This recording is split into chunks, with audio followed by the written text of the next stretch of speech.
Hi hi hello ನಮಸ್ಕಾರ ಎಲ್ಲರಿಗೂ nature spirit ನಾಯ್ ಆಟ್ Kannada ಟಾರೋ card ರೀಡಿಂಗಿಗೆ welcome. ಇವತ್ತು ನಾನು ತಗೋತಾ ಇರುವಂತಹ ರೀಡಿಂಗ್ ಯಾವುದು ಅನ್ನೋದಾದ್ರೆ, ಇತ್ತೀಚಿನ ದಿನಗಳಲ್ಲಿ ದಾಂಪತ್ಯದ ಜೀವನದಲ್ಲಿ ಮೇಲಿಂದ ಮೇಲೆ ಆಗ್ತಾ ಇರುವಂತಹ ಬಿರುಕುಗಳ ಬಗ್ಗೆ ರೀಡಿಂಗ್ ಅನ್ನ ತಗೋತಾ ಇದ್ದೀನಿ. ಸೊ ಹಲವಾರು ಕಾರಣಗಳಲ್ಲಿ ದಾಂಪತ್ಯದ ಜೀವನದಲ್ಲಿ ಬಿರುಕುಗಳು ಅನ್ನೋದು ಮೂಡುತ್ತೆ. ಸೊ ಯಾತಕ್ಕೋಸ್ಕರ ಮೇಲಿಂದ ಮೇಲೆ ಬಿರುಕುಗಳು ಮೂಡ್ತಾ ಇದೆ, ಮತ್ತೆ ಯಾವೆಲ್ಲ ಕಾರಣಗಳಿಗೆ ಬಿರುಕುಗಳು ಮೂಡ್ತಾ ಇದೆ, ಅದಕ್ಕೆ ರೆಮಿಡಿ ಏನು ಅನ್ನೋದ್ರ ಬಗ್ಗೆ ನಾನು ರೀಡಿಂಗನ್ನು ತಗೋತಾ ಇದ್ದೀನಿ. ಇದೆಲ್ಲವೂ ಕೂಡ ಇನ್ ಜನರಲ್ ಆಗಿರುವಂತಹ ರೀಡಿಂಗ್ ಆಗಿರೋದ್ರಿಂದ ನಿಮಗೆ ರೆಸೋನೇಟ್ ಆದರೆ ಮಾತ್ರ ತಗೊಳ್ಳಿ. ಹಾಗೆಯೇ ಸ್ಕ್ರೀನ್ ಮೇಲೆ ಕಾಣ್ತಾ ಇರುವಂತಹ ಒಂದು ನಂಬರ್, ಅದು ಪರ್ಸನ್ ರೀಡಿಂಗಿನ ನಂಬರ್ ಆಗಿರುತ್ತೆ. ಯಾರಿಗೆಲ್ಲ ಪರ್ಸನ್ ರೀಡಿಂಗಿನ ಅವಶ್ಯಕತೆ ಇದೆಯೋ ಅವರೆಲ್ಲರೂ ಕೂಡ ವಾಟ್ಸಪ್ ಮೆಸೇಜನ್ನು ಮಾಡೋದ್ರ ಮೂಲಕ ಪೇ ಮಾಡಿ ನಿಮ್ಮ ರೀಡಿಂಗ್ಸ್ಗಳನ್ನು ನೀವು ತಗೋಬೋದಾಗಿರುತ್ತೆ. ಓಕೆ, ಸೊ ಮೇಲಿಂದ ಮೇಲೆ ನಿಮ್ಮ ದಾಂಪತ್ಯದ ಜೀವನದಲ್ಲಿ ಆಗ್ತಾ ಇರುವಂತಹ ಬಿರುಕುಗಳ ಬಗ್ಗೆ ಅಥವಾ ಮಿಸ್ಅಂಡರ್ಸ್ಟ್ಯಾಂಡಿಂಗ್ಗಳ ಬಗ್ಗೆ ನಾನು ರೀಡಿಂಗನ್ನು ತಗೋತಾ ಇರೋದು. ಓಕೆ, ಸೊ ರೀಡಿಂಗ್ಗಳನ್ನು ನೋಡೋದಕ್ಕೆ ಮುಂಚಿತವಾಗಿ ಪ್ಲೀಸ್ ಸೆಲೆಕ್ಟ್ ಯುವರ್ ಆಪ್ಷನ್. ನಿಮ್ಮ ಆಪ್ಷನ್ಗಳನ್ನು ಸೆಲೆಕ್ಟ್ ಮಾಡ್ಕೊಳ್ಳಿ. ನಾನು 2 ಆಪ್ಷನನ್ನು ಕೊಟ್ಟಿದ್ದೇನೆ. ಒಂದು ಸ್ವ್ಯಾನ್ ಅನ್ನೋ ಆಪ್ಷನ್ ಆಗಿ ಕೊಟ್ಟಿದ್ದೇನೆ, ಅಂದರೆ ಒಂದು ಐಡಲ್ ಅದು. ಸೊ ಇನ್ನೊಂದು ಫೆದರ್, ಪಿಕಾಕ್ ಫೆದರ್ ಅನ್ನು ನಿಮಗೆ ಆಯ್ಕೆಯಾಗಿ ಕೊಟ್ಟಿದ್ದೇನೆ. ಸೊ ಎರಡರಲ್ಲಿ ಯಾವುದು ನಿಮಗೆ ತುಂಬ ಅಟ್ರಾಕ್ಟ್ ಆಗುತ್ತೋ ಅದನ್ನು ಸೆಲೆಕ್ಟ್ ಮಾಡ್ಕೊಳ್ಳೋದ್ರ ಮೂಲಕ ಸದ್ಯಕ್ಕೆ ನಿಮ್ಮ ದಾಂಪತ್ಯದ ಜೀವನದಲ್ಲಿ ಆಗ್ತಾ ಇರುವಂತಹ ತೊಂದರೆಗಳೇನು, ಬಿರುಕುಗಳೇನು ಅನ್ನೋದ್ರ ಬಗ್ಗೆ ನಾನು ರೀಡಿಂಗನ್ನು ತಗೋತಾ ಇರೋದಾಗಿರುತ್ತೆ. ಓಕೆ, ಹಾಗೆಯೇ ಡಿಸ್ಕ್ರಿಪ್ಷನ್ ಬಾಕ್ಸಿನಲ್ಲಿ ಪ್ರತಿ ಫೈಲ್ನ ಟೈಮಿಂಗ್ಸ್ ಅನ್ನ ಕ್ಲಿಯರ್ ಆಗಿಯೇ ಮೆನ್ಷನ್ ಮಾಡಿರ್ತೀನಿ. ನೀವು ಯಾವ ಫೈಲನ್ನು ಸೆಲೆಕ್ಟ್ ಮಾಡ್ಕೊಂಡಿರ್ತೀರೋ ಆ ಫೈಲ್ನ ಟೈಮಿಂಗ್ಸ್ ಅನ್ನ ನೋಡಿ ಸ್ಕಿಪ್ ಆಗಿ ನಿಮ್ಮ ರೀಡಿಂಗ್ಸ್ಗಳನ್ನು ನೀವು ತಗೋಬೋದಾಗಿರುತ್ತೆ. ಓಕೆ, ಸೊ ಸ್ವ್ಯಾನ್ ಇರುವಂತಹ ಒಂದು ಇಮೇಜನ್ನು ಯಾರೆಲ್ಲ ಆಯ್ಕೆ ಮಾಡ್ಕೊಂಡಿದ್ದೀರೋ ಸೊ ಅವರಿಗೆ ರೀಡಿಂಗನ್ನು ತಗೋತಾ ಇದ್ದೀನಿ. ಸದ್ಯದ ಪರಿಸ್ಥಿತಿಯಲ್ಲಿ ನಿಮ್ಮ ದಾಂಪತ್ಯದ ಜೀವನದಲ್ಲಿ ಯಾತಕ್ಕೋಸ್ಕರ ಬಿರುಕುಗಳು ಮೂಡ್ತಾ ಇದೆ ಅಥವಾ ಮಿಸ್ಅಂಡರ್ಸ್ಟ್ಯಾಂಡಿಂಗ್ಗಳು ಮೂಡ್ತಾ ಇದೆ ಅನ್ನೋದ್ರ ಬಗ್ಗೆ ನಾವು ತಗೊಳ್ತಾ ಹೋಗೋಣ. ಸೊ ಸ್ಪಿರಿಟ್ಸ್ ಫೈಲ್ ನಂಬರ್ 1 ಅವರ ಡೀಟೇಲ್ಸ್ ಅನ್ನು ಕೊಡಿ ಸ್ಪಿರಿಟ್ಸ್. ಯಾಕೆ ಮೇಲಿಂದ ಮೇಲೆ ಬಿರುಕುಗಳು ಮೂಡ್ತಾ ಇದೆ ಅನ್ನೋದಾದ್ರೆ, ಅಲ್ಲಿ ಒಬ್ಬರಿಗೊಬ್ಬರಿಗೆ ಅರ್ಥ ಮಾಡ್ಕೊಳ್ಳುವಂತಹದ್ದು ಕಡಿಮೆ ಇದೆ, ಅಂದ್ರೆ ಪ್ರೀತಿ ವಿಶ್ವಾಸದ ಕೊರತೆ ಇದೆ. ಫೆಮಿನನ್ ಎನರ್ಜಿಯನ್ನು ರೆಪ್ರೆಸೆಂಟ್ ಮಾಡ್ತಾ ಇರೋದ್ರಿಂದ ಇಲ್ಲಿ ಪ್ರೀತಿ ವಿಶ್ವಾಸದ ಕೊರತೆ ಅನ್ನುವಂತಹದ್ದು ಅತಿ ಹೆಚ್ಚು ಪ್ರಮಾಣದಲ್ಲಿ ಇರೋದ್ರಿಂದ ದಾಂಪತ್ಯದ ಜೀವನದಲ್ಲಿ ಬಿರುಕುಗಳನ್ನೋದು ಮೂಡ್ತಾ ಇದೆ ಅನ್ನುವಂಥದ್ದನ್ನ ರೆಪ್ರೆಸೆಂಟ್ ಮಾಡ್ತಾ ಇದೆ. ನೆಕ್ಸ್ಟ್, ಈ ದಾಂಪತ್ಯದ ಜೀವನದಲ್ಲಿ ಹಲವಾರು ಚಾಯ್ಸಸ್ಗಳನ್ನು ರೆಪ್ರೆಸೆಂಟ್ ಮಾಡ್ತಾ ಇರೋದು. ಅಂದರೆ ಕೆಲವೊಬ್ಬರು ದಾಂಪತ್ಯದ ಜೀವನದಲ್ಲಿ ಇಲ್ಯೂಷನ್ಸಲ್ಲಿ ಇರ್ತಾರೆ, ಅಥವಾ ಡ್ರೀಮಿನಲ್ಲಿ ಇರ್ತಾರೆ, ಅಥವಾ ಥಿಂಕಿಂಗನ್ನು ಮಾಡುವಾಗ, ಡಿಸಿಷನ್ಸನ್ನು ಮಾಡುವಾಗ ಒಂದು ಸೀರಿಯಸ್ನೆಸ್ ಇರೋದಿಲ್ಲ. ಅದಕ್ಕೆ ಬಿರುಕುಗಳು ಮೂಡುತ್ತೆ. ಯಾಕೆಂದರೆ ಹಲವಾರು ದಾಂಪತ್ಯದ ಜೀವನಗಳಲ್ಲಿ ಆಗುವಂತಹದ್ದು ಏನು ಅಂದರೆ ಸೀರಿಯಸ್ನೆಸ್ ಇರೋದಿಲ್ಲ. ನಾನು ಏನೋ ಮಾತಾಡ್ತಿರ್ತೀನಿ, ಅವರೇನೋ ಮಾತಾಡ್ತಾ ಇರ್ತಾರೆ, ಒಂದಕ್ಕೊಂದಕ್ಕೆ ಅರ್ಥನೇ ಆಗದೆ ಇರೋ ಥರ ಕಾನ್ವರ್ಸೇಷನ್ಸ್ ನಡೀತಾ ಇರುತ್ತೆ. ಆಗ ನಮ್ಮಿಬ್ಬರ ನಡುವೆ ಮಿಸ್ಅಂಡರ್ಸ್ಟ್ಯಾಂಡಿಂಗ್ಗಳು ಆಗತ್ತೆ ಅನ್ನುವಂಥದ್ದನ್ನ ರೆಪ್ರೆಸೆಂಟ್ ಮಾಡ್ತಾ ಇದೆ. ಮತ್ತೆ ಇನ್ನೊಂದು ಏನಂದ್ರೆ, ನೀವು ಏನನ್ನೋ ಮನಸ್ಸಿನಲ್ಲಿ ಇಟ್ಕೊಂಡು ನೀವು ಮಾತಾಡ್ತಾ ಇದ್ರೆ ಅವರು ಅರ್ಥ ಮಾಡ್ಕೊಳ್ಳುವಂತಹ ರೀತಿಯೇ ಬೇರೆ ಆಗಿರುತ್ತೆ. ಮತ್ತೆ ಇನ್ನೊಂದೇನು ಅಂದ್ರೆ, ಏನೋ ಮಾಡಬೇಕು ಅನ್ನುವಂತಹ ಕನಸನ್ನ ನೀವು ಕಟ್ಟಿದ್ರೆ ಆ ಒಂದು ಕೆಲವು ಕನಸುಗಳಿಗೆ ಸಾಥನ್ನ ಕೊಡ್ತಾ ಇರೋದಿಲ್ಲ ಅಥವಾ ಸ್ಪಂದನೆಯನ್ನ ಮಾಡ್ತಾ ಇರೋದಿಲ್ಲ.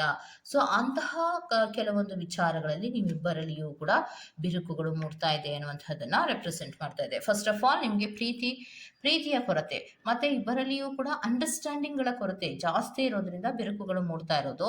ಇನ್ನೊಂದೇನಂದ್ರೆ ಕಮ್ಯುನಿಕೇಶನ್ಸ್ಗಳಲ್ಲಿ ಮಿಸ್ಅಂಡರ್ಸ್ಟ್ಯಾಂಡಿಂಗ್ಗಳಾಗ್ತಾ ಇದೆ. ನಾನು ಹೇಳೋದೇ ಒಂದು ಅವ್ರು ಅರ್ಥ ಮಾಡ್ಕೊಳ್ಳೋದೇ ಒಂದು.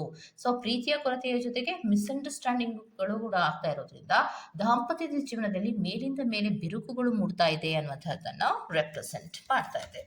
ಸೊ ನೆಕ್ಸ್ಟ್, ಯಾವ ರೀಸನ್ ಅನ್ನ ಕೊಡ್ತೀರಾ ಸ್ಪಿರಿಟ್ಸ್? ಮತ್ತೆ ಇನ್ನೊಂದೇನಂದ್ರೆ, ಸಂಪೂರ್ಣವಾಗಿ ನನ್ನ ಜೊತೆಯಲ್ಲಿ ಕರೆಕ್ಟಾಗಿ ಪ್ರೀತಿಯಿಂದ ಮಾತಾಡೋದಿಲ್ಲ. ಎಷ್ಟೋ ದಾಂಪತ್ಯದ ಜೀವನಗಳಲ್ಲಿ ಇದು ಒಂದು ತುಂಬ ದೊಡ್ಡ ಪ್ರಾಬ್ಲಮ್ ಆಗಿ ಪರಿಗಣಿಸಿರುವಂತಹ ಒಂದು ವಿಚಾರ. ಏನಂದರೆ, ಮದುವೆಯಾದ ತದನಂತರದಲ್ಲಿ ತುಂಬ ನೆಗ್ಲೆಕ್ಟನ್ನು ಮಾಡ್ತಾರೆ, ಪ್ರೀತಿಯನ್ನು ಕೊಡಲ್ಲ. ನನಗೊಂದಿಷ್ಟು ಟೈಮನ್ನು ಕೊಟ್ಟು ನನ್ನ ಹತ್ರ ಮಾತಾಡೋದಿಲ್ಲ, ನನಗೋಸ್ಕರ ಒಂದಿಷ್ಟು ಟೈಮನ್ನು ಇಡೀ 24 ಗಂಟೆಗಳಲ್ಲಿ 10 ನಿಮಿಷವೂ ಕೂಡ ನನ್ನ ಜೊತೆ ಒಂದು ಪ್ರೀತಿ ವಿಶ್ವಾಸದಿಂದ ನನ್ನ ಹತ್ರ ಮಾತಾಡೋದಿಲ್ಲ. ಸೊ ಏನೋ ಒಂದು ಬೇಜಾರಿನಲ್ಲಿ ಇರುವಂತಹದ್ದೇ ನನಗೆ ಆಗ್ತಾ ಇರೋದು. ಯಾಕಂದರೆ ಬ್ಯುಸಿ, ಬ್ಯುಸಿ, ಬ್ಯುಸಿ ಅಂತ ಹೇಳ್ತಾರೆ. ನನ್ನನ್ನು ನೆಗ್ಲೆಕ್ಟ್ ಮಾಡ್ತಾರೆ. ಪ್ರೀತಿಯನ್ನು ತೋರಿಸೋದಿಲ್ಲ. ಪ್ರೀತಿ ವಿಶ್ವಾಸವೇ ಇರೋದಿಲ್ಲ.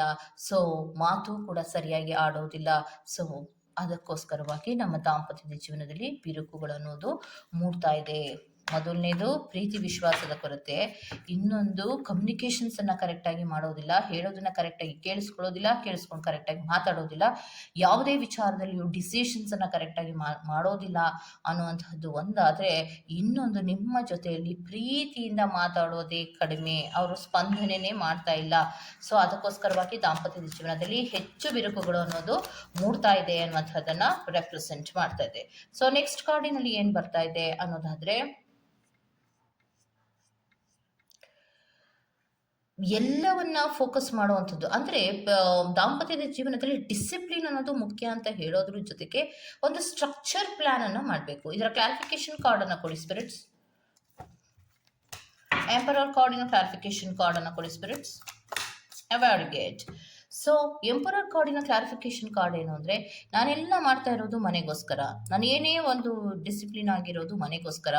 ಮನೆಗೆ ಟೈಮನ್ನು ಕೊಡೋಕೆ ಆಗ್ತಾ ಇಲ್ಲ, ಆದರೆ ಮನೆಯನ್ನು ಉಳಿಸೋದಕ್ಕೋಸ್ಕರ ನಾನು ಎಲ್ಲ ಮಾಡ್ತಾ ಇದ್ದೀನಿ, ತುಂಬ ಫೋಕಸ್ ಆಗಿದ್ದೀನಿ ಅನ್ನುವಂತಹ ರೀತಿಯಲ್ಲಿ ಹೇಳ್ತಾರೆ. ಆದರೆ ದಾಂಪತ್ಯದ ಜೀವನದಲ್ಲಿ ಹೊಂದಾಣಿಕೆ ಆಗ್ತಾ ಇಲ್ಲ ಅನ್ನೋದನ್ನ ಮರ್ತಿದ್ದಾರೆ ಅನ್ನುವಂಥದ್ದನ್ನು ರೆಪ್ರೆಸೆಂಟ್ ಮಾಡ್ತಾ ಇದೆ. ಸೊ ದಾಂಪತ್ಯದ ಜೀವನದಲ್ಲಿ ರೆಸ್ಪಾನ್ಸಿಬಿಲಿಟೀಸ್ ಅನ್ನೋದು ಎಷ್ಟು ಮುಖ್ಯವೋ, ಪ್ರೀತಿ ಅನ್ನೋದು ಕೂಡ ಅಷ್ಟೇ ಮುಖ್ಯ ಆಗಿರುತ್ತೆ. ಎಷ್ಟೇ ಬ್ಯುಸಿಯಾಗಿದ್ರೂ ಕೂಡ ಒಂದಿಷ್ಟು ಸಮಯವನ್ನು ನಿಮ್ಮ ಪ್ರೀತಿಯ ವ್ಯಕ್ತಿಗೆ ಅಥವಾ ಪಾರ್ಟ್ನರಿಗೆ ನೀವು ಕೊಡಲಿಲ್ಲ ಅನ್ನೋದಾದರೆ, ಅಲ್ಲಿ ಕೆಲವೊಂದು ಮಿಸ್ಅಂಡರ್ಸ್ಟ್ಯಾಂಡಿಂಗ್ಗಳನ್ನೋದು ಆಗೇ ಆಗತ್ತೆ. ಇಬ್ಬರ ದಾರಿಗಳನ್ನೋದು ಬೇರೆ ಬೇರೆ ಆಗತ್ತೆ. ಇಬ್ಬರಲ್ಲಿಯೂ ಕೂಡ ಒಂದು ರೀತಿಯ ಕಾಂಪಿಟೇಷನ್ ಅನ್ನೋದು ಬರುತ್ತೆ. ಮತ್ತು ಅನ್ಸರ್ಟನಿಟಿಯನ್ನು ರೆಪ್ರೆಸೆಂಟ್ ಮಾಡುತ್ತೆ. ಎಲ್ಲವೂ ಕೂಡ ಒಂದು ರೀತಿಯಲ್ಲಿ ಅವ್ಯವಸ್ಥೆಯ ಹಂತಕ್ಕೆ ಹೋಗುತ್ತೆ. ಮತ್ತು ಇನ್ನೊಂದು ಏನಂದರೆ, ಯಾವಾಗಲೂ ನೀವು ನಿಮ್ಮ ಪಾರ್ಟ್ನರನ್ನು ಕಾಯ್ತಾ ಇರ್ತೀರಾ, ಆದರೆ ಅವರು ನಿಮಗೆ ಟೈಮನ್ನೇ ಕೊಡೋದಿಲ್ಲ. ಸೊ ಅದಕ್ಕೋಸ್ಕರವಾಗಿ ನಮ್ಮ ದಾಂಪತ್ಯದ ಜೀವನದಲ್ಲಿ ಹಲವಾರು ಬಿರುಕುಗಳು ಮೂಡ್ತಾ ಇರುತ್ತೆ ಅನ್ನುವಂಥದ್ದನ್ನು ರೆಪ್ರೆಸೆಂಟ್ ಮಾಡ್ತಾ ಇದೆ. ಸೊ ಪಾಯಿಂಟ್ ನಂಬರ್ 1, ಯಾರೆಲ್ಲ ಆಯ್ಕೆಯನ್ನು ಮಾಡ್ಕೊಂಡಿದ್ದೀರೋ ಸ್ವ್ಯಾನನ್ನು, ಇವರು ಹೇಳ್ತಾ ಇರುವಂತಹದ್ದು, ಮನಃಪೂರ್ವಕವಾಗಿ ಹೇಳ್ತಾ ಇರೋದೇನೆಂದರೆ, ಜೀವನವನ್ನು ಮಾಡೋದು ಪ್ರೀತಿಗೋಸ್ಕರ. ಅಂದರೆ ನಾವೊಂದು ದಾಂಪತ್ಯದ ಜೀವನವನ್ನು ಕಟ್ಕೊಳ್ಳುವಂತಹದ್ದು ಒಂದು ಪ್ರೀತಿಗೋಸ್ಕರ. ಅದರ ಪ್ರೀತಿಯ ಜೊತೆಗೆ ಅದರಲ್ಲಿ ರೆಸ್ಪಾನ್ಸಿಬಿಲಿಟೀಸ್ ಅನ್ನೋದು ಬರುತ್ತೆ. ಆ ರೆಸ್ಪಾನ್ಸಿಬಿಲಿಟೀಸನ್ನೇ ಮೇನ್ ಆಗಿ ಇಟ್ಕೊಂಡು ನನ್ನನ್ನು ಕಡೆಗಣಿಸ್ತಾರೆ. ಯಾರೇ gender is not a matter, male or female, okay. ನನ್ನನ್ನು ಕಡೆಗಣಿಸ್ತಾರೆ, ನನ್ನ ಬಗ್ಗೆ ಮಾತಾಡೋದಿಲ್ಲ, ನನ್ನ ಪ್ರೀತಿಯ ಬಗ್ಗೆ ಗಮನವನ್ನು ಕೊಡೋದಿಲ್ಲ. ನಾನು ಏನನ್ನೋ ಪ್ರೀತಿಯಿಂದ ಮಾತಾಡೋದಕ್ಕೆ ಹೋದರೆ ಅವರು ಅರ್ಥ ಮಾಡ್ಕೊಳ್ಳೋದಿಲ್ಲ. ಮೇಲಿಂದ ಮೇಲೆ ಅವ್ಯವಸ್ಥೆಗಳಾಗ್ತಾ ಇರುತ್ತೆ. ಮಿಸ್ಅಂಡರ್ಸ್ಟ್ಯಾಂಡಿಂಗ್ಗಳ ಮೇಲೆ ಮಿಸ್ಅಂಡರ್ಸ್ಟ್ಯಾಂಡಿಂಗ್ಗಳಾಗತ್ತೆ. ತುಂಬ ಸಿಟ್ಟು ಬರುತ್ತೆ. ಇದಕ್ಕೋಸ್ಕರವಾಗಿಯೇ ನಿಮ್ಮ ದಾಂಪತ್ಯ ಜೀವನದಲ್ಲಿ ಇತ್ತೀಚಿನ ದಿನಗಳಲ್ಲಿ ಅತಿ ಹೆಚ್ಚು ಪ್ರಮಾಣದಲ್ಲಿ ಬಿರುಕುಗಳು ಮೂಡ್ತಾ ಇರೋದು. ಯಾಕಂದರೆ ಯಾವಾಗ ಇಬ್ಬರಲ್ಲಿಯೂ ಕೂಡ ಒಂದು ಕಮ್ಯುನಿಕೇಷನ್ಸ್ ಅನ್ನುವಂಥದ್ದು ಕರೆಕ್ಟಾಗಿ ಆಗೋದಿಲ್ವೋ, ಅಂದರೆ ಒಬ್ರನ್ನೊಬ್ರು ಕರೆಕ್ಟಾಗಿ ಅರ್ಥ ಮಾಡಿಕೊಂಡು ಯಾವಾಗ ಮಾತುಕತೆ ಅನ್ನೋದು ಮುಂದುವರಿಯೋದಿಲ್ವೋ, ಅಂತಹ ಸಂದರ್ಭದಲ್ಲಿ ಕೆಲವೊಬ್ಬರು ಮ್ಯೂಟ್ ಆಗ್ತಾರೆ ಅಥವಾ ಸೈಲೆಂಟ್ ಆಗ್ತಾರೆ. ಯಾವಾಗ ಅವರು ಸೈಲೆಂಟ್ ಆಗ್ತಾರೋ ಆಗ ನೀವು ಅರ್ಥ ಮಾಡ್ಕೋಬೇಕು. ಅಂದರೆ ನಮ್ಮಿಬ್ಬರಲ್ಲಿ ಕಮ್ಯುನಿಕೇಷನ್ಸ್ ಗ್ಯಾಪ್ ಅನ್ನೋದು ಬರ್ತಾ ಇದೆ, ಮಿಸ್ಅಂಡರ್ಸ್ಟ್ಯಾಂಡಿಂಗ್ ಬರ್ತಾ ಇದೆ, ಇದನ್ನು ಸರಿ ಮಾಡ್ಕೋಬೇಕು ಅಂತ. ಆದರೆ ಕೆಲವೊಬ್ಬರು ದಾಂಪತ್ಯದ ಜೀವನದಲ್ಲಿ ಅದನ್ನು ಗಮನಿಸೋದೇ ಇಲ್ಲ. ಎಷ್ಟೇ ದಿನದವರೆಗೂ ಸೈಲೆಂಟ್ ಆಗಿದ್ರೂ ಕೂಡ ಯಾಕೆ ಸೈಲೆಂಟ್ ಆಗಿದೆಯಾ ಅಂತ ಕೇಳೋದಿಲ್ಲ. ಎಷ್ಟೇ ದಿನದವರೆಗೂ ನೀವು ಬೇಜಾರಿನಲ್ಲಿದ್ರೂ ಕೂಡ ಯಾಕೆ ಬೇಜಾರಿನಲ್ಲಿ ಇದೆಯಾ ಅಂತ ಕೇಳೋದಿಲ್ಲ. ನೀನು ಊಟ ಮಾಡಿದ್ಯಾ ಅಥವಾ ಊಟ ಮಾಡಲಿಲ್ವಾ, ಅಥವಾ ನೀನು ಹೇಗಿದೆಯಾ, ನಿನಗೇನು ಬೇಕು, ಈ ತರಹದ ಹಲವಾರು ವಿಚಾರಗಳನ್ನು ಒಂದು ಮಾತು ಕೂಡ ಆಡೋದಿಲ್ಲ, ಸ್ಪಂದನೆಯೂ ಕೂಡ ಮಾಡೋದಿಲ್ಲ. ಏನು ದಿನ ಎಲ್ಲರೂ ಎಲ್ಲ ದೊಡ್ಡ ದೊಡ್ಡ ಗಿಫ್ಟ್ಗಳನ್ನೇ ತಂದುಕೊಡ್ಬೇಕು ಅನ್ನುವಂತಹ ರೀತಿಯಲ್ಲಿ ಎಕ್ಸ್ಪೆಕ್ಟೇಷನ್ಸನ್ನು ದಾಂಪತ್ಯದ ಜೀವನದಲ್ಲಿ ಯಾರೂ ಕೂಡ ಮಾಡೋದಿಲ್ಲ. ಕೆಲವೊಬ್ರು ಇರ್ತಾರೆ, ಅದನ್ನು ಬಿಟ್ಟರೆ ಕೆಲವೊಬ್ಬರು ಯಾರೂ ಕೂಡ ಮಾಡೋದಿಲ್ಲ. ಅಂತಹ ಸಂದರ್ಭದಲ್ಲಿಯೂ ಕೂಡ ಒಂದು ಚಿಕ್ಕ ಪ್ರೀತಿಯನ್ನು ಬೇಕು ಅನ್ನುವಂತಹ ರೀತಿಯಲ್ಲಿ ಕಾಯುವಾಗ, ನನ್ನ ಬಗ್ಗೆ ಒಂದು ಸ್ವಲ್ಪ ಕಾಳಜಿಯನ್ನು ವಹಿಸಬೇಕು ಅಂತ ಅನ್ನುವಂತಹ ರೀತಿಯಲ್ಲಿ ಹಂಬಲಿಸುವಾಗ, ಆ ವ್ಯಕ್ತಿಯನ್ನು ನೀವು ದೂರ ತಳ್ಳಿದಾಗ ಅಥವಾ ನೆಗ್ಲೆಕ್ಟನ್ನು ಮಾಡಿದಾಗ ದಾಂಪತ್ಯದ ಜೀವನದಲ್ಲಿ ಇದ್ದಕ್ಕಿದ್ದ ಹಾಗೆಯೇ ಬಿರುಕುಗಳು ಮೂಡುತ್ತೆ. ಅದೇ ಬಿರುಕುಗಳು ಪಾಲ್ ನಂಬರ್ 1 ಅವರ ಜೀವನದಲ್ಲಿ ಆಗ್ತಾ ಇರೋದು. ಯಾವಾಗ ನೀವು ನೆಗ್ಲೆಕ್ಟನ್ನು ಮಾಡ್ತೀರೋ ಆಗ ಅವರಲ್ಲಿ ಸಿಟ್ಟು ಬರುತ್ತೆ. ಯಾವಾಗ ಸಿಟ್ಟು ಬರುತ್ತೋ ದಾಂಪತ್ಯದ ಜೀವನದಲ್ಲಿ ಎಲ್ಲವೂ ಕೂಡ ಅವ್ಯವಸ್ಥೆಯ ಹಂತಕ್ಕೆ ತಲುಪುತ್ತೆ. ಆ ಅವ್ಯವಸ್ಥೆಯ ಹಂತವೇ ಫೈಲ್ ನಂಬರ್ 1 ಅವರಿಗೆ ಆಗ್ತಾ ಇರೋದು. ಒಂದು ಪ್ರೀತಿ ಕೊಡಲ್ಲ, ಒಂದು ವಿಶ್ವಾಸ ಇಲ್ಲ, ನನ್ನ ಬಗ್ಗೆ ಕಾಳಜಿ ಇಲ್ಲ, ನನ್ನ ಬೇಕು ಬೇಡಗಳ ಬಗ್ಗೆ ಸ್ಪಂದಿಸೋದಿಲ್ಲ, ಫೀಲಿಂಗ್ಸ್ಗಳ ಶೇರಿಂಗ್ಗಳಿಲ್ಲ. ಇದು ಯಾವುದು ಇಲ್ಲ ಅಂದಮೇಲೆ ನಾನು ಏನಕ್ಕೆ ಅನ್ನುವಂತಹ ಒಂದು ಭಾವನೆಗಳು ಮೂಡುತ್ತೆ. ಸೊ ಅದೇ ಕಾರಣಗಳಿಗೋಸ್ಕರವಾಗಿ ನಿಮ್ಮ ಜೀವನದಲ್ಲಿ ಈ ಎಲ್ಲ ನೆಗ್ಲೆಕ್ಟನ್ನು ಮಾಡ್ತಾ ಇರೋದ್ರಿಂದ ಒಂದು ರೀತಿಯಲ್ಲಿ ಅಸಹನೆ ಆಗುವಂತಹದ್ದು, ಅಸಮಾಧಾನ ಆಗುವಂತಹದ್ದು, ಅತೃಪ್ತಿಯ ಭಾವನೆ ನಿಮ್ಮಲ್ಲಿ ಇರೋದ್ರಿಂದ ದಾಂಪತ್ಯದ ಜೀವನದಲ್ಲಿ ಮೇಲಿಂದ ಮೇಲೆ ಬಿರುಕುಗಳು ಮೂಡ್ತಾ ಇದೆ ಅನ್ನುವಂಥದ್ದನ್ನು ರೆಪ್ರೆಸೆಂಟ್ ಮಾಡ್ತಾ ಇದೆ. ಓಕೆ, ಸೊ ಇದಿಷ್ಟು ಫೈಲ್ ನಂಬರ್ 1 ಅವರ ರೀಡಿಂಗು. ಅಂದರೆ ಇದಕ್ಕೆ ರೆಮಿಡಿಯನ್ನು ಕೂಡ ನಾನು ಹೇಳ್ತೀನಿ ಲಾಸ್ಟಿನ ಈ ವಿಡಿಯೋ ಲಾಸ್ಟಿನಲ್ಲಿ ರೆಮಿಡಿಯನ್ನು ಕೂಡ ನಾನು ಹೇಳ್ತೀನಿ. ಅದನ್ನು ಕೂಡ ನೀವು ಗಮನಿಸಿ ನೀವು ಆ ರೆಮಿಡಿಯನ್ನು ಮಾಡ್ಕೋಬೋದಾಗಿರುತ್ತೆ. Okay, don't worry. ಯಾವಾಗಲೂ ಕೂಡ ಈ ಕಷ್ಟಗಳಾಗಿಯೇ ಉಳ್ಕೊಳ್ಳುತ್ತಾ ಇದರಲ್ಲಿ ಯಾವುದೇ ರೀತಿಯ ಸಮಾಧಾನ ಇರೋದಿಲ್ವಾ, ನೆಮ್ಮದಿ ಅನ್ನೋದು ಇರೋದಿಲ್ವಾ ಅಂದರೆ ಯಾವತ್ತೂ ನಮ್ಮ ಜೀವನದಲ್ಲಿ ಹೋಪನ್ನು ಕಳ್ಕೋಬಾರ್ದು. ಒಂದು ನಮ್ಮ ಜೀವನದಲ್ಲಿ ನಾವು ಏನು ಎಂಟ್ರಿಯನ್ನು ಕೊಟ್ಟಿರ್ತೀವೋ ದಾಂಪತ್ಯದ ಜೀವನದಲ್ಲಿ ಹಲವಾರು ಏರುಪೇರುಗಳನ್ನೋದು ಸಾಮಾನ್ಯವಾಗಿ ಬರುತ್ತೆ. ಆ ಏರುಪೇರುಗಳಿಗೋಸ್ಕರವಾಗಿ ಹೆದರುಕೊಂಡು ಅದು ಮೇಲಿಂದ ಮೇಲೆ ನಾವೇ ಪ್ರವೋಕ್ ಆಗಿ ಜಗಳಗಳನ್ನು ಮಾಡೋದಕ್ಕೆ ಬದಲಾಗಿ ನಾವೊಂದಿಷ್ಟು ಸಮಾಧಾನವನ್ನು ಕಂಡುಕೊಂಡಿದ್ರೆ ಖಂಡಿತವಾಗಿಯೂ ಅದನ್ನು ಸರಿ ಮಾಡ್ಕೊಳ್ಳೋದಕ್ಕೆ ಸಾಧ್ಯ ಇದೆ.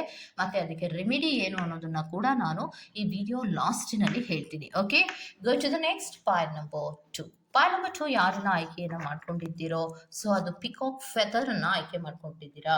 ಸೊ ಇತ್ತೀಚಿನ ದಿನಗಳಲ್ಲಿ ದಾಂಪತ್ಯದ ಜೀವನದಲ್ಲಿ ಮೇಲಿಂದ ಮೇಲೆ ಯಾವ ಬಿರುಕುಗಳು ಮೂಡ್ತಾ ಇದೆ ಅನ್ನೋದ್ರ ಬಗ್ಗೆ ನಾವು ನೋಡ್ತಾ ಹೋಗೋಣ. ಯಾಕೆ ಮೇಲಿಂದ ಮೇಲೆ ಬಿರುಕುಗಳು ಮೂಡ್ತಾ ಇರೋದಕ್ಕೆ ಕಾರಣಗಳೇನು ಅನ್ನೋದನ್ನ ಗಮನಿಸ್ತಾ ಹೋಗೋಣ. Okay, so spirits please help ಮಾಡಿ spirits. File number 2. So file number 2 ಅವರಿಗೆ ಹೇಳ್ತಾ ಇರುವಂಥದ್ದು ಏನಂದರೆ ಸೇಮ್ ಕಮ್ಯುನಿಕೇಷನ್ಸ್ ಅಂತ ಹೇಳ್ತಾ ಇದ್ದಾರೆ. ಸೊ ನನ್ನ ಜೊತೆ ಕರೆಕ್ಟಾಗಿ ಮಾತಾಡೋದಿಲ್ಲ, ನನ್ನ ಬಗ್ಗೆ ಗಮನಿಸೋದಿಲ್ಲ ಅನ್ನುವಂಥದ್ದು ಮೇನ್ ಪ್ರಾಬ್ಲಮ್. ದಾಂಪತ್ಯದ ಜೀವನದಲ್ಲಿ ಮೇನ್ ಪ್ರಾಬ್ಲಮ್ ಏನು ಅಂದರೆ ನನ್ನನ್ನು ಮಾತಾಡಿಸೋದಿಲ್ಲ ಮತ್ತು ನನ್ನ ಕಡೆಗೆ ಗಮನವನ್ನು ಕೊಡೋದಿಲ್ಲ ಅನ್ನುವಂಥದ್ದು ಎಲ್ಲರೂ ಹೇಳುವಂತಹ ಮಾತೇ ಆಗ್ತಾ ಇದೆ. ಓಕೆ, ಸೊ ನೆಕ್ಸ್ಟ್ ಏನು ಹೇಳ್ತೀರಾ ಸ್ಪಿರಿಟ್ಸ್?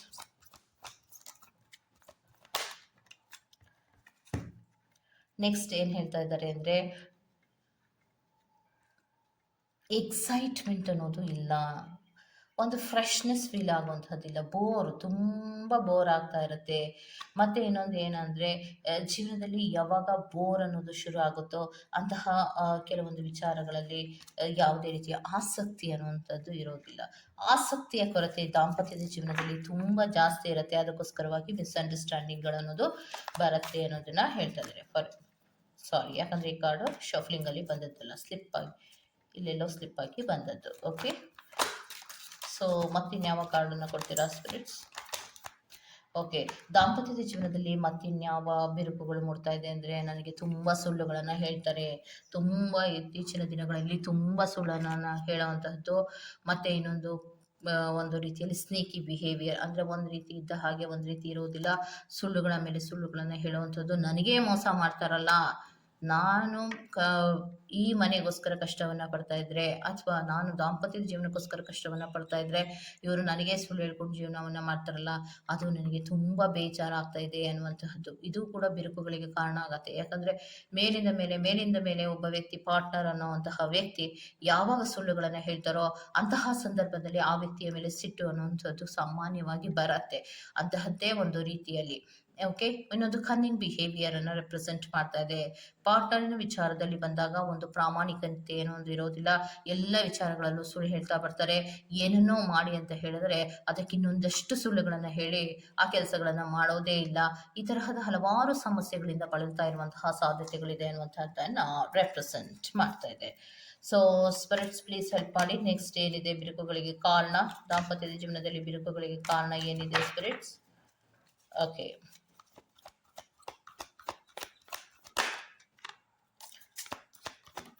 ಓಕೆ, ಸೊ ಇನ್ನೊಂದು ಏನು ಅಂದರೆ ನಮ್ಮನ್ನು ಚೆನ್ನಾಗಿ ನೋಡ್ಕೊಳ್ಳೋದಿಲ್ಲ, ಪೋಷಣೆಗಳನ್ನು ಮಾಡೋದಿಲ್ಲ, ನಮಗೇನು ಬೇಕು ಬೇಡಗಳ ಬಗ್ಗೆ ಗಮನವನ್ನು ಹರಿಸೋದಿಲ್ಲ, ಕೇರಿಂಗ್ ಇಲ್ಲ.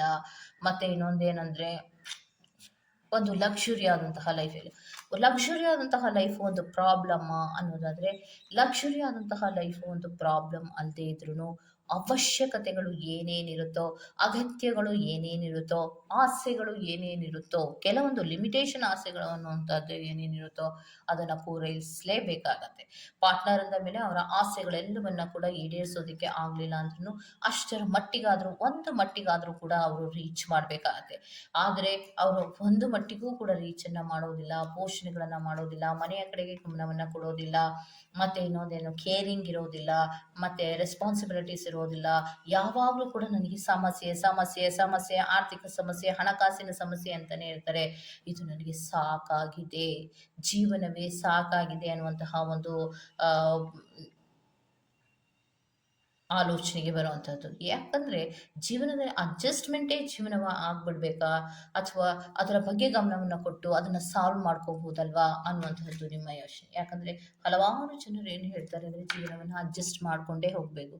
ಓಕೆ, ಎಷ್ಟರ ಮಟ್ಟಿಗೆ ಅಡ್ಜಸ್ಟ್ ಮಾಡ್ಕೋಬೋದು? ಒಂದು ಲಿಮಿಟ್ ಇರುತ್ತೆ, ಯಾವುದಕ್ಕೂ ಒಂದು ಲಿಮಿಟ್ ಇರುತ್ತೆ. ಅಡ್ಜಸ್ಟ್ಮೆಂಟೇ ಜೀವನ ಆಗಬಾರ್ದು. ಸೊ ಏನು ಸಮಸ್ಯೆಗಳು ಬಂದಿದೆಯೋ ಆ ಸಮಸ್ಯೆಗಳಿಗೆ ದಾರಿ ಏನು ಅನ್ನೋದನ್ನ ಹುಡುಕಬೇಕು. ಈಗ ಆರ್ಥಿಕವಾದಂಥ ಸಮಸ್ಯೆಗಳು ದಾಂಪತ್ಯದ ಜೀವನದಲ್ಲಿ ಇರುತ್ತೆ, ಒಂದು ಸಾಂಸಾರಿಕವಾದಂತಹ ಜೀವನದಲ್ಲಿ ಒಂದು ಆರ್ಥಿಕವಾದಂಥ ಸಮಸ್ಯೆಗಳು ಇದೆ ಅಂತ ಇಟ್ಕೊಳ್ಳಿ. ಫಾರ್ ಎಕ್ಸಾಂಪಲ್, ಯಾವುದೋ ಒಂದು ಕೆಲಸವನ್ನ ಮಾಡ್ತಿರ್ತಾರೆ, ಅದರಲ್ಲಿ ಹಣಕಾಸು ಅನ್ನುವಂತಹದ್ದು ಅಂತಹ ದೊಡ್ಡ ಪ್ರಮಾಣದಲ್ಲಿ ಬರುವುದಿಲ್ಲ. ಇಲ್ಲಿ ಜವಾಬ್ದಾರಿಗಳು ಜಾಸ್ತಿ ಇರುತ್ತೆ. ಅಂತಹ ಸಂದರ್ಭದಲ್ಲಿ ಜಗಳಗಳನ್ನ ಆಡ್ತಾನೇ ಇರೋದು, ಅಥವಾ ಅದಕ್ಕೆ ಬದಲಾಗಿ ಕೆಲವೊಂದು ದಾರಿಗಳನ್ನು ಹುಡುಕೊಂಡು ಏನೆಲ್ಲ ಮಾಡಬಹುದು ಅಂತ ಕೂತಿ ಮಾತಾಡಿ ಅದಕ್ಕೆ ಪರಿಹಾರಗಳನ್ನು ಹುಡುಕೋಬಹುದು. ಆದರೆ ಅದು ಯಾವ ಪರಿಹಾರಗಳನ್ನು ಹುಡುಕೊಳ್ಳೋದಿಲ್ಲ, ಮಾತು ಕೂಡ ಆಡೋದಿಲ್ಲ. ಯಾವಾಗ ನೋಡಿದ್ರೂ ಕೂಡ ಬೇಜಾರು. ಆ ವ್ಯಕ್ತಿ, ಪಾರ್ಟ್ನರ್ ಅನ್ನುವಂಥ ವ್ಯಕ್ತಿ ಮನೆಗೆ ಬಂದ ತಕ್ಷಣವೇ ಬೇಜಾರಾಗತ್ತೆ. ಏನೋ ಒಂದು ಅಸಹನೆಯಿಂದ ಬರ್ತಾರೆ, ಯಾವಾಗಲೂ ಕೂಡ ಗಂಟು ಹಾಕ್ಕೊಂಡೇ ಇರ್ತಾರೆ, ಮುಖವನ್ನು ಸಿಡುಕುತನದಲ್ಲಿ ಇರ್ತಾರೆ. ಅದು ನಮ್ಮ ದಾಂಪತ್ಯದ ಜೀವನಕ್ಕೆ ಬಿರುಕುಗಳಿಗೆ ಕಾರಣ ಆಗ್ತಾ ಇದೆ ಅನ್ನುವಂಥದ್ದನ್ನ ರೆಪ್ರೆಸೆಂಟ್ ಮಾಡ್ತಾ ಇದೆ. Last one card spirit. Okay, last one ಕಾರ್ಡಿನಲ್ಲಿ ಏನು ಹೇಳ್ತಾ ಇದ್ದಾರೆ ಅಂದರೆ ಪೊಸೆಸಿವ್ನೆಸ್ ಜಾಸ್ತಿ ಇರುತ್ತೆ. ಪೊಸೆಸಿವ್ನೆಸ್ಸಿನ ಜಾಸ್ತಿಯ ಜೊತೆಗೆ ಇನ್ನೊಂದು ಏನಂದರೆ ಬೌಂಡ್ರೀಸ್ಗಳನ್ನು ಹಾಕೋದು ಜಾಸ್ತಿ ಇರುತ್ತೆ. ಯಾವುದೇ ಫೆಸಿಲಿಟೀಸ್ಗಳನ್ನು ಕೊಡಲ್ಲ, ಪ್ರೀತಿಯನ್ನು ಕೊಡಲ್ಲ, ಕಮ್ಯುನಿಕೇಷನ್ಸನ್ನು ಮಾಡಲ್ಲ, ಸುಳ್ಳುಗಳ ಮೇಲೆ ಸುಳ್ಳುಗಳು ಹೇಳ್ತಾ ಇರ್ತಾರೆ, ಏನೂ ಆಸೆಗಳನ್ನು ಈಡೇರಿಸಲ್ಲ, ಮತ್ತು ಆರ್ಥಿಕವಾದಂತಹ ನಷ್ಟಗಳ ಜೊತೆಗೆ ಅದನ್ನು ಅಡ್ಜಸ್ಟ್ಮೆಂಟ್ ಮಾಡ್ಕೊಂಡು ಹೋಗಬೇಕು. ಅದ್ರ ಜೊತೆಗೆ ಬಹಳ ದೊಡ್ಡದಾದಂತಹ ಬೌಂಡ್ರೀಸನ್ನು ಕೂಡ ಹಾಕ್ತಿರ್ತಾರೆ. ಇಷ್ಟೆಲ್ಲ ಕಷ್ಟಗಳ ಮಧ್ಯದಲ್ಲಿ ಸಮಾಧಾನವಾಗಿರು, ಸಂತೋಷವಾಗಿರು, ನೆಮ್ಮದಿಯಿಂದ ಇರು, ಅಡ್ಜಸ್ಟ್ ಮಾಡ್ಕೊಂಡು ಹೋಗು ಅಂದರೆ ಹೇಗೆ ಸಾಧ್ಯ ಅನ್ನುವಂತಹದ್ದು ನಿಮ್ಮ ಮನಸ್ಸಿನಲ್ಲಿ ಇರುವಂತಹದ್ದು. ಯಾಕಂದರೆ ಯಾವಾಗಲೂ ಕೂಡ ಅಡ್ಜಸ್ಟ್ಮೆಂಟ್ ಅನ್ನುವಂಥದ್ದು ಎಂಥದೇ ಕಷ್ಟ ಬಂದ್ರೂ ಕೂಡ ಅದರಲ್ಲಿ ಕೂತು ಮಾತಾಡಿ ಸಮಾಧಾನವಾದಂತಹ ರೀತಿಯಲ್ಲಿ ಯಾವಾಗ ನೀವು ಮುಂದುವರಿಕೆಗಳನ್ನು ಮಾಡ್ತೀರೋ ಆಗ ಅದು ದೊಡ್ಡದು ಅನಿಸೋದಿಲ್ಲ. ಯಾವಾಗ ಕೂತು ಮಾತಾಡೋದೇ ಇಲ್ಲ, ಟೈಮೇ ಕೊಡೋದಿಲ್ಲ, ಆಯ್ತಪ್ಪ, ಆರ್ಥಿಕವಾದಂತಹ ಸಮಸ್ಯೆಗಳು ಇದೆ ಅಂತಲೇ ಇಟ್ಕೊಳ್ಳಿ. ದಾಂಪತ್ಯದ ಜೀವನದಲ್ಲಿ ಆರ್ಥಿಕ ಸಮಸ್ಯೆಗಳು ಇದೆ, ಪ್ರೀತಿಯ ಸಮಸ್ಯೆಗಳು ಇರೋದಕ್ಕೆ ಸಾಧ್ಯನಾ? ಅಥವಾ ಟೈಮಿನ ಸಮಸ್ಯೆ ಇರೋದಕ್ಕೆ ಸಾಧ್ಯನಾ? ಅಥವಾ ಒಂದು ಶೇರಿಂಗ್ಗಳ ಸಮಸ್ಯೆಗಳು ಇರೋದಕ್ಕೆ ಸಾಧ್ಯನಾ? ದುಡ್ಡು ಕೊಟ್ಟು ತಗೊಳ್ಳದೇ ಇರುವಂತಹ ಒಂದೇ ಒಂದು ಇದು ಅಂದರೆ ಅದು ಪ್ರೀತಿ ಅಷ್ಟೇ. ಪ್ರೀತಿ ವಿಶ್ವಾಸದಲ್ಲಿ ಮಾತಾಡಿ ಒಂದು ಬಾಂಡೇಜನ್ನು ಬೆಳೆಸ್ಕೊಳ್ಳಿ. ಅದಕ್ಕೇನು ಬೇಕಾಗಿಲ್ಲ ದುಡ್ಡು ಅಲ್ವಾ? ಸೊ ಆ ಬಾಂಡೇಜನ್ನೇ ಮಾಡೋದಿಲ್ಲ. ದಾಂಪತ್ಯದ ಜೀವನದಲ್ಲಿ ಶುರುವಿನಲ್ಲಿ ಸಮಾಧಾನವಾಗಿ ಇದ್ದಂತಹ ಕೆಲವೊಂದು ವ್ಯವಸ್ಥೆಗಳು ಮುಂದಕ್ಕೆ ಹೋಗ್ತಾ ಹೋಗ್ತಾ ಕೆಲವೊಬ್ಬರಿಗೆ ಅದೇ ಒಂದು ದೊಡ್ಡ ಭಾರವಾಗಿ, ಕಷ್ಟವಾಗಿ, ಸಮಸ್ಯೆಗಳ ಆಗರವಾಗಿ ಪರಿಣಮಿಸುತ್ತೆ. ಅಂತಹ ಸಂದರ್ಭದಲ್ಲಿ ಮಿಸ್ಅಂಡರ್ಸ್ಟ್ಯಾಂಡಿಂಗ್ಗಳು ಅನ್ನೋದು ಖಂಡಿತವಾಗಿಯೂ ಮೂಡುತ್ತೆ. ಅದು ಬೇಜಾರುಗಳ ಮೇಲೆ ಬೇಜಾರುಗಳಾದಾಗ, ಏನು ಮಾಡಬೇಕು ಗೊತ್ತಾಗದೇ ಇದ್ದಾಗ ಚಿಕ್ಕ ಚಿಕ್ಕ ವಿಚಾರಗಳಿಗೂ ಕೂಡ ಬೇರ್ಕುಗಳಾಗುವಂಥದ್ದು, ಜಗಳಗಳಾಗುವಂಥದ್ದು, ಮಿಸ್ಅಂಡರ್ಸ್ಟ್ಯಾಂಡಿಂಗ್ಗಳಾಗುವಂಥದ್ದು ಇದ್ದೇ ಇರುತ್ತೆ ಅನ್ನುವಂಥದ್ದನ್ನು ರೆಪ್ರೆಸೆಂಟ್ ಮಾಡ್ತಾ ಇದೆ. ಸೊ ಇದಿಷ್ಟು ಪಾಲ್ ನಂಬರ್ 2 ಅವರ ರೀಡಿಂಗ್ ಆಗಿರುತ್ತೆ. ಹಾಗಿದ್ರೆ ರೆಮಿಡಿ ಏನು ಅನ್ನೋದಾದರೆ, ಸೊ ಯಾರೆಲ್ಲ ಈ ವಿಡಿಯೋವನ್ನು ನೋಡ್ತಾ ಇರ್ತೀರೋ ಸೊ ಅವರಿಗೆ ಒಂದು ರೆಮಿಡಿಯನ್ನು ಕೂಡ ಕೊಡಬೇಕಲ್ವಾ? ಸೊ ಮಿಸ್ಅಂಡರ್ಸ್ಟ್ಯಾಂಡಿಂಗ್ಗಳ ಮೇಲೆ ಮಿಸ್ಅಂಡರ್ಸ್ಟ್ಯಾಂಡಿಂಗ್ ಆಗ್ತಾ ಇದೆ, ನೀವು ಹಿಂಗೆ ಇರ್ತೀರಾ ಅಂತ ಹೇಳಿ ಬಿಟ್ಟು ಹೋಗೋದಕ್ಕೆ ಆಗೋದಿಲ್ಲ, ಇದನ್ನು ಸರಿ ಮಾಡ್ಕೋಬೇಕು. ಸೊ ಸ್ಪಿರಿಚುಯಾಲಿಟಿಯ ಸಪೋರ್ಟನ್ನು ತಗೊಂಡು ದಿನಕ್ಕೆ 108 ಬಾರಿ ಓಂ ನಮೋ ಲಕ್ಷ್ಮೀ ನಾರಾಯಣಾಯ ನಮಃ, ಓಂ ನಮೋ ಲಕ್ಷ್ಮೀ ನಾರಾಯಣಾಯ ನಮಃ, ಓಂ ನಮೋ ಲಕ್ಷ್ಮೀ ನಾರಾಯಣಾಯ ನಮಃ. ಇದನ್ನು ನೀವು 108 ಬಾರಿ ಪ್ರತಿದಿನ ನೀವು ಹೇಳ್ತಾ ಬನ್ನಿ. ದಾಂಪತ್ಯದ ಜೀವನದಲ್ಲಿ ಇರುವಂತಹ ಮಿಸ್ಅಂಡರ್ಸ್ಟ್ಯಾಂಡಿಂಗ್ಗಳಿರ್ಬೋದು, ನಿರಾಸಕ್ತಿಗಳಿರ್ಬೋದು, ಅಥವಾ ಒಂದು ರೀತಿ ಆರ್ಥಿಕ ಸಮಸ್ಯೆಗಳಿರಬಹುದು, ಅಥವಾ ಗೊಂದಲಗಳ ಸಮಸ್ಯೆಗಳಿರ್ಬೋದು, ಏನೇ ಸಮಸ್ಯೆಗಳಿದ್ರೂ ಕೂಡ ಅದರಿಂದ ಆಚೆ ಬರೋದಕ್ಕೆ ಸಾಧ್ಯ ಇದೆ. ಓಕೆ, ಸೊ ಅದಕ್ಕೋಸ್ಕರವಾಗಿ ನೀವು ಓಂ ನಮೋ ಲಕ್ಷ್ಮೀ ನಾರಾಯಣಾಯ ನಮಃ ಅನ್ನುವಂತಹ ಒಂದು ಮಂತ್ರವನ್ನು ನೀವು 108 ಬಾರಿ ಪ್ರತಿನಿತ್ಯ ಹೇಳ್ಕೊತಾ ಬನ್ನಿ. ಇದು ಒಂದು ಕೆಲಸ.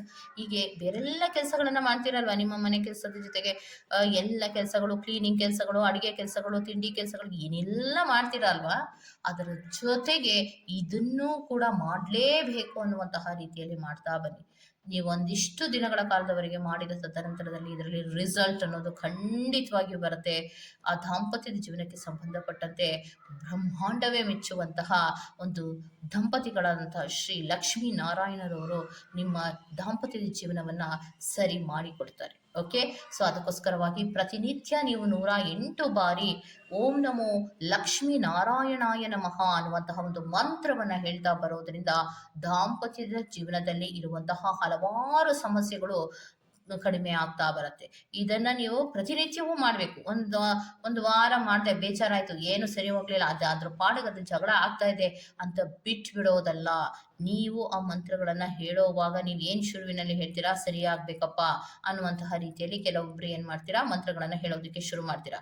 ಮತ್ತೆ ಕೆಲವೊಬ್ರು ಏನ್ ಮಾಡ್ತೀರಾ, ಈ ಮಂತ್ರಗಳೆಲ್ಲ ವರ್ಕೌಟ್ ಆಗುತ್ತಾ ದಾಂಪತ್ಯದ ಜೀವನಕ್ಕೆ ಅಂತ ಒಂದು ಅನುಮಾನದ ಮನಸ್ಸಿನಿಂದ ಶುರು ಮಾಡ್ತೀರಾ. ಫಸ್ಟು ಮಂತ್ರಗಳನ್ನು ಸರಿಯಾದ ರೀತಿಯಲ್ಲಿ ಉಚ್ಚಾರಣೆಯನ್ನು ಮಾಡೋದ್ರ ಮೂಲಕ ಮನಸ್ಸನ್ನು ಏಕಾಗ್ರತೆಗೆ ತಗೊಳ್ಳೋದಕ್ಕೇನೆ ನಿಮ್ಗೊಂದಷ್ಟು ಸಮಯ ಅನ್ನೋದು ಬೇಕಾಗತ್ತೆ. ನೀವು ಹೇಳಿದ ತಕ್ಷಣ, ಇವತ್ತು 108 ಬಾರಿ ಹೇಳಿದ ತಕ್ಷಣವೇ ಅಂತ ಅಲ್ಲ, ನಿಮ್ಮ ಮನಸ್ಸು ಏಕಾಗ್ರತೆಯಿಂದ ಹೇಳ್ತಾ ಇದೆಯಾ. ಯಾಕಂದ್ರೆ ಮಂತ್ರಗಳನ್ನು ಹೇಳೋವಾಗ ಕೆಲವೊಬ್ರು ಮಾಡುವಂತಹದ್ದೇನು ಅಂದರೆ, ಓಂ ನಮೋ ನಾರಾಯಣಾಯ ನಮಃ ಅಂತನೋ, ಓಂ ನಮೋ ಲಕ್ಷ್ಮೀ ನಾರಾಯಣಾಯ ನಮಃ ಅಂತ ಹೇಳೋವಾಗ ಅಲ್ಲಿ ಒಲೆ ಮೇಲೆ ಹಾಲಿಡೋದಾಗ್ಲಿ, ಅಡುಗೆ ಮಾಡ್ತಾ ಇರೋದಾಗ್ಲಿ, ಸ್ಟವ್ ಆಫ್ ಮಾಡೋ ಅನ್ನೋದಾಗ್ಲಿ, ಅಯ್ಯೋ ಯಾರೋ ಬಂದಿದ್ದಾರೆ ನೋಡು ಅನ್ನೋದಾಗ್ಲಿ, ನೋ, ಅದ್ಯಾವುದನ್ನು ಕೂಡ ಮಾಡಬಾರ್ದು. ನೀವೇನು ಮಂತ್ರಕ್ಕೋಸ್ಕರ 108 ಬಾರಿ ಹೇಳುವಾಗ ಅಷ್ಟು ಬಾರಿ ಹೇಳೋವರೆಗೂ ನೀವು ಎದ್ದೋಳ್ಬಾರ್ದು, ಎಲ್ಲೂ ಹೋಗಬಾರ್ದು, ಯಾವುದಕ್ಕೂ ರೆಸ್ಪಾಂಡ್ ಮಾಡಬಾರ್ದು. ಬಹಳಷ್ಟು ಏಕಾಗ್ರತೆಯಿಂದ ನೀವು ಮಾಡ್ತಾ ಇದ್ರೆ ಖಂಡಿತವಾಗಿಯೂ ನಿಮ್ಮ ಮನೆಗಳಲ್ಲಿ ಪಾಸಿಟಿವ್ ಆದಂತಹ ಮೂಮೆಂಟ್ಸ್ಗಳು ಬಂದೇ ಬರುತ್ತೆ. 108 ಬಾರಿ ಹೇಳ್ತಾ ಬನ್ನಿ, ದಿನಕ್ಕೆ 108 ಬಾರಿ ಹೇಳ್ತಾ ಬನ್ನಿ. 108 ದಿನಗಳಲ್ಲಿ ನಿಮಗೆ ಯಾವುದೇ ಸಮಸ್ಯೆಗಳಿದ್ರೂ ಪರಿಹಾರ ಅನ್ನೋದು ಖಂಡಿತವಾಗಿಯೂ ಆಗೇ ಆಗತ್ತೆ. ನೋಡಿ, 108 ಬಾರಿ 108 ದಿನಗಳ ಒಳಗೆ ನಿಮ್ಮ ಸಮಸ್ಯೆಗಳು ಪರಿಹಾರ ಆಗುತ್ತೆ. 1 ರೂಪಾಯಿ ಕೂಡ ಖರ್ಚಿಲ್ಲದ ಹಾಗೆ ನಿಮ್ಮ ದಾಂಪತ್ಯದ ಜೀವನದ ಸಮಸ್ಯೆಗಳು ಪರಿಹಾರ ಆಗತ್ತೆ ಅನ್ನೋದಾದ್ರೆ ಯಾಕೆ ಮಾಡಬಾರ್ದು. ನೀವೇನು ಹೇಳೋದಕ್ಕೆ ಒಂದು 20 ನಿಮಿಷ ತಗೋತೀರಾ, 24 ಗಂಟೆಗಳಲ್ಲಿ 20 ನಿಮಿಷ ಟೈಮ್ ಇರೋದಿಲ್ವಾ ಸರಿ ಮಾಡ್ಕೊಳ್ಳೋದಕ್ಕೆ? ಗಂಟೆಗಟ್ಟಲೆ ಜಗಳ ಆಡ್ತಿರಲ್ಲ, ಅದಕ್ಕೆ ಬದಲಾಗಿ ಒಂದು 20 ನಿಮಿಷವನ್ನ ಕೊಡಿ. 20 ನಿಮಿಷವನ್ನ ಕೊಡೋದ್ರಿಂದ ನಿಮ್ಮ ಏಕಾಗ್ರತೆಗೂ ಬರುತ್ತೆ. ಏಕಾಗ್ರತೆ ಅನ್ನೋದು ನಿಮ್ಮಲ್ಲಿ ಸೃಷ್ಟಿಯಾಗುತ್ತೆ. ನಿಮ್ಮ ಮನಸ್ಸಿನಲ್ಲಿ, ನಿಮ್ಮ ಮೈಂಡಿನಲ್ಲಿ ಏಕಾಗ್ರತೆ ಅನ್ನೋದು ಬರುತ್ತೆ, ನಂಬಿಕೆ ಅನ್ನೋದು ಬರುತ್ತೆ, ಸ್ಪಿರಿಚುಯಾಲಿಟಿಯ ಕಡೆಗೆ ನೀವು ಹೋಗೋದಕ್ಕೆ ಸಾಧ್ಯ ಆಗತ್ತೆ. ಹಾಗೆಯೇ ನೆಮ್ಮದಿ, ಹಣಕಾಸು ಮತ್ತೆ ದಾಂಪತ್ಯದ ಜೀವನದ ಸುಖಗಳನ್ನು ಕೂಡ ನೀವು ಕಾಣ್ಬೋದಾಗಿರುತ್ತೆ. ಇದಿಷ್ಟೇ ಮಾಡಬೇಕಾಗಿರೋದು. ಓಕೆ, ಸೊ ಇದಿಷ್ಟನ್ನ ಮಾಡಿ ಅಂತ ಹೇಳ್ತಾ, ಈ ವಿಡಿಯೋ ನಿಮ್ಗೆ ಇಷ್ಟ ಆಗಿದೆ ದಯವಿಟ್ಟು ಸಬ್ಸ್ಕ್ರೈಬ್ ಮಾಡಿ, ಪಕ್ಕದಲ್ಲಿ ಇರುವಂತಹ ಬೆಲ್ ಐಕಾನ್ ಅನ್ನು ಪ್ರೆಸ್ ಮಾಡಿ. ನಾನು ನಿಮ್ಮನ್ನ ಮತ್ತೊಂದು ವಿಡಿಯೋದಲ್ಲಿ ಸಿಗ್ತೀನಿ ಅಂತ ಹೇಳ್ತಾ, ಅಲ್ಲಿವರೆಗೂ ಚೆಕ್ ಇನ್, ಬಾಯ್.